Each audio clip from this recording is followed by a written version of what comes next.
කොහොමද ඔයාලා හැමෝටම මං අද ඔයාලට අරන් ඇවිල්ලා තියෙන්නේ වොට් 650 UPS එකක්. ඉතින් මං අද කරන්න බලාපොරොත්තු වෙන්නේ මේ වොට් 650 UPS එක ෆුල් charge කරලා තියෙන්නේ මේ UPS එකට වොට් 100 පිලමන්ට් බල්බ් එකක් කනෙක්ට් කරලා මේක කොච්චර වෙලාවක් වැඩ කරනවද කියන එක තමයි අපි චෙක් කරන්න යන්නේ.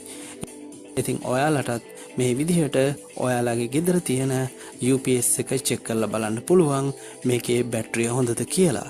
සාමාන්‍යයෙන් මේකේ බැටරිය සවුතු වුණාම තමයි මේකේ බැටරි බෑකප් එක ලැබෙන ප්‍රමාණය කාලය අඩු වෙන්නේ. ඒ කියන්නේ අපේ මැනුෆැක්චරර් කියලා තියෙනවා මේ අපි යූස් කරන ඩිවයිස් එක මත ඒ කියන්නේ උදාහරණයක් විදිහට ඔයා Wi-Fi එකක් යූස් කරන්න පුළුවන්, ඔයා ඩෙස්ක්ටොප් PC එකක් යූස් කරන්න පුළුවන්. ඒක මත විනාඩි 10ත් 20ත් අතර කාලයක් තමයි මේකෙන් පවර් දෙන්න පුළුවන් කියලා.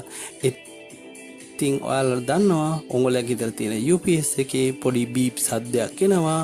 ඉතින් මුලින්ම UPS එකේ පවර් ගිය ගමන් එක ටික වෙලාවක් ඒ කියන්නේ බීප් නාද අතර යම්කිසි සැලකිය යුතු තරම් කාලාන්තරයක් තියෙනවා. නමුත් බැටරිය වේගෙන් බැහැගෙන යනකොට ඒ බීප් නාදයේ ඉතා වේගෙන් අඩු වෙනවා.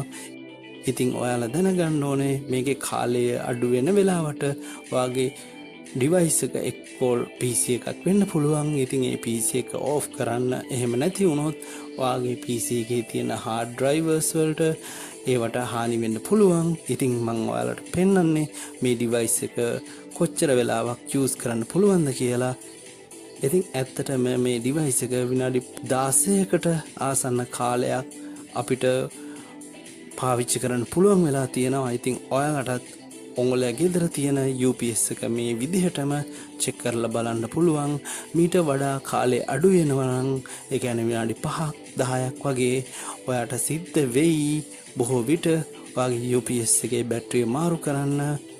ඉතින් මං හිතනවා ඔයාලට මේ වීඩියෝ එක වැදගත් වෙයි කියලා. ඉතින් අපි ගිහින් එන්නම්. බොහොම ස්තුතියි.